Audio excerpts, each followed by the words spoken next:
movie starts in a futuristic Japanese society. The government has implemented a complex nationwide rule named the Red Threads of Science. According to this rule, when a person turns 16, they are assigned a romantic partner by the government. The partners are chosen after extensive research about both parties, like their hobbies, habits, families, and so on. The main aim of the law is to encourage successful marriages and combat increasingly low birth rates, which are threatening a lack of manpower in Japan. Over the years, the system has proven to be fruitful, as almost 100% of government-arranged marriages are successful in producing offspring and are less likely to get divorced. The only drawback of the law is that people sometimes fall in love before they turn 16 and do not want the government to interfere with their love life. In such cases, those who disobey the arrangement face penalties and get less privilege as citizens. The protagonist of the film is a cheerful high school girl named Aoi. She is about to turn 16 in a day and is super excited about finally getting to meet the love of her life. All her friends are also thrilled for her, as they have been eagerly waiting to turn 16 for as long as they can remember. Today, at 12 at night, Aoi will get a federal notification containing all basic information about her chosen one. She cannot wait for the notification and is on her feet the entire day. While returning home, Aoi meets her childhood best friend, Yuto. The girls in the school fawn over him since he is one of the best-looking students. However, Yuto doesn't take any interest in them because he is in love with Aoi. He has frequently tried to confess his feelings but has always backed off because he is too shy. He is happy being her best friend, but now that she is about to find someone to love, Yuto is worried that their friendship will fall apart. As they chat about different things, Yuto teasingly mentions that she was his first kiss. The scene goes into a flashback when the two were still in elementary school. At an annual program, Yuto got the role of the prince. However, Aoi was assigned a wildflower. She wanted to be the princess so badly that at the climax of the drama, she pulled Yuto and kissed him. They still laugh about the incident to this day. In the following scene, Aoi, her parents, and her uncle are having a birthday dinner at her house. Even Aoi's parents are excited about the notification, which is scheduled in only a few hours. Aoi's parents also met through the government program, but her uncle is still unmarried. It has always been a topic that no one likes to talk about, so Aoi doesn't dig into it.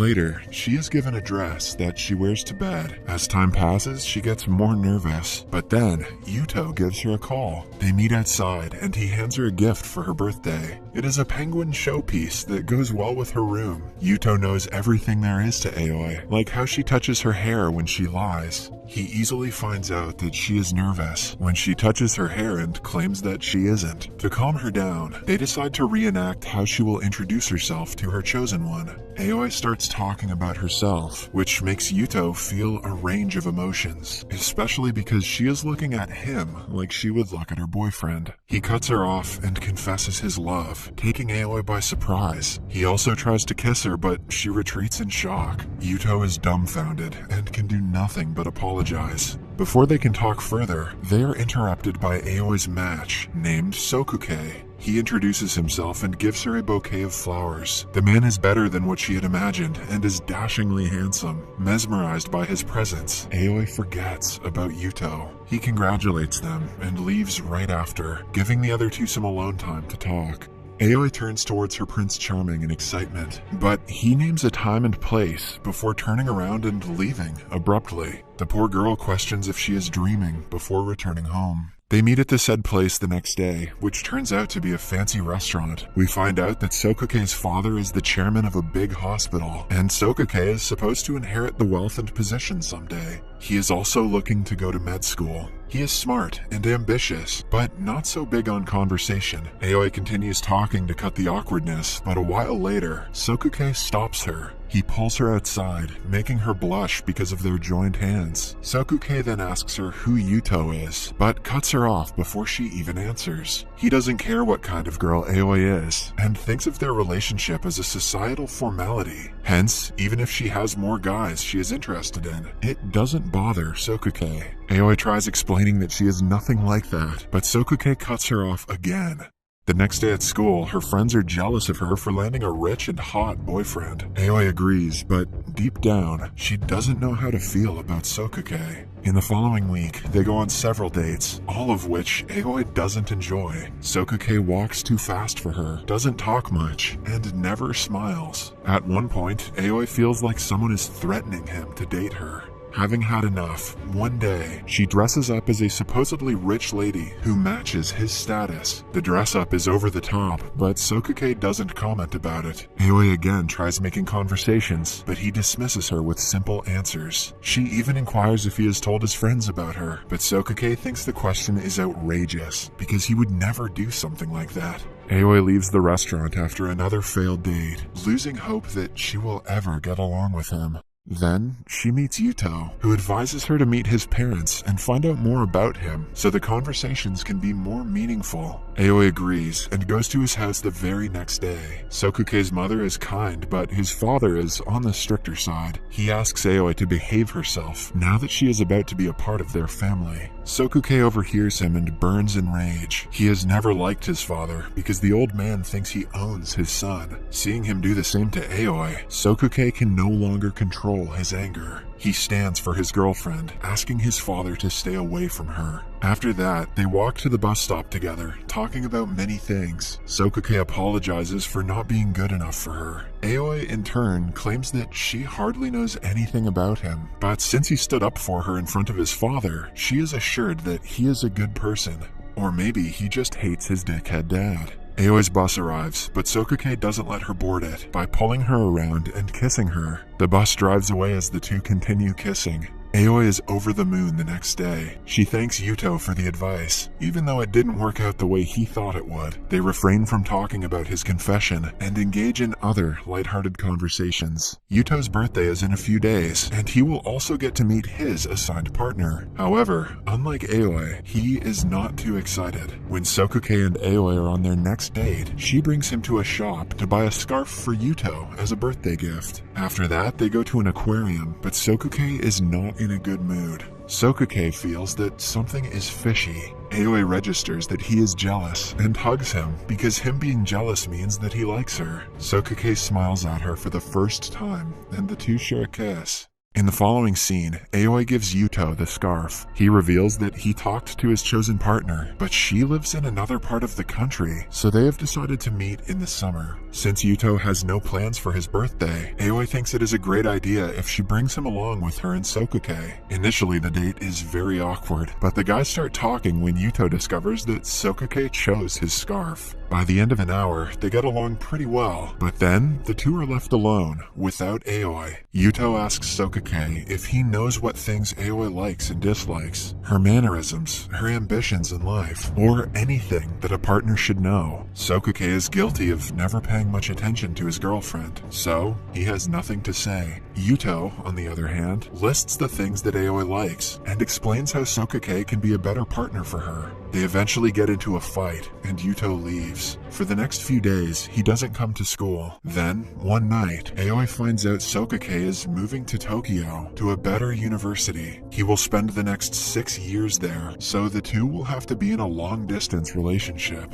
To avoid living apart, he suggests that they move in together. However, this will only be possible if they get married. It is a trend for 16-year-olds to get married and start a family. Hence, Aoi gives it some thought. To clear her head, she goes to her uncle's the next day. He talks about his chosen partner who moved abroad when they were still together. She never returned and is happily married to someone in London. According to him, living with the penalties is easy if you are with the person you actually love. Although scared, Aoi feels ready to start the new chapter of her life. In the following scene, Sokuke and Aoi are in Tokyo, attending an open campus event. Aoi is bored in the lecture, but seeing Sokuke enjoy it makes it worth it for her. After the lecture, they visit several places, eat new food, and have a lot of fun. In the end, Sokuke brings her to a church and gives her a little cat compartment box that she had always wanted. It brings her joy, which is then multiplied when she finds an engagement ring inside. Aoi says yes, and the two start preparing for the wedding.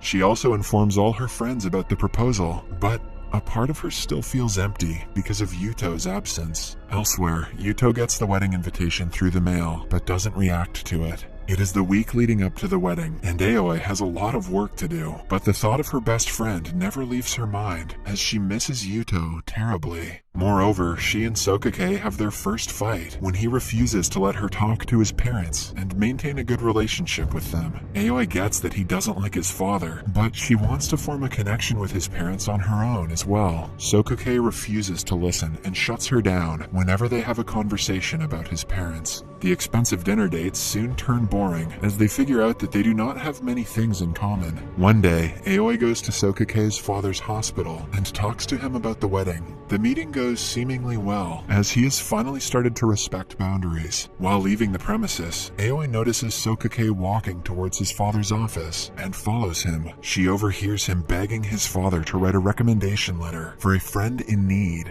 It is soon revealed that the said friend is Yuto, and he has a second-stage brain tumor. His treatment can only be done in an expensive hospital in Tokyo, but after the recommendation letter, he will finally get a chance to save his life. In the next scene, Sokake hands Yuto the papers and asks him to not lose hope, since the chances of his survival are still high. Meanwhile, Aoi sits alone in a park, still unable to comprehend what she heard at the hospital. Since Yuto doesn't want her to know about the disease, she decides to pretend to be unaware. It also makes her realize that she loves Yuto much more than she lets on. Then finally comes the day of the wedding. The guests arrive at the venue, where all the preparations are done, but the bride and the groom are late. Outside, Sokake meets Aoi and compliments her beauty. He asks her what is making her sad, even though he has a pretty good idea of what it is. When she doesn't reply, he inquires if she is in love with Yuto. Aoi is quick to deny it, but then she touches her hair. By now, Sokake knows what that means. He tells Aoi that her happiness is the only thing that matters, and if she feels like she is about to be stuck in a loveless marriage, she should run away right now. He also promises to handle the guests and the parents before encouraging her to hurry up. Filled with tears, Aoi thanks him and runs to the airport, where Yuto is about to fly to Tokyo for brain surgery. They meet at the terminal, and Aoi expresses her love, as Yuto did on the night of her 16th birthday. Initially, Yuto freaks out, asking her to return to the church, but in the end, his dream comes true, and they share a kiss.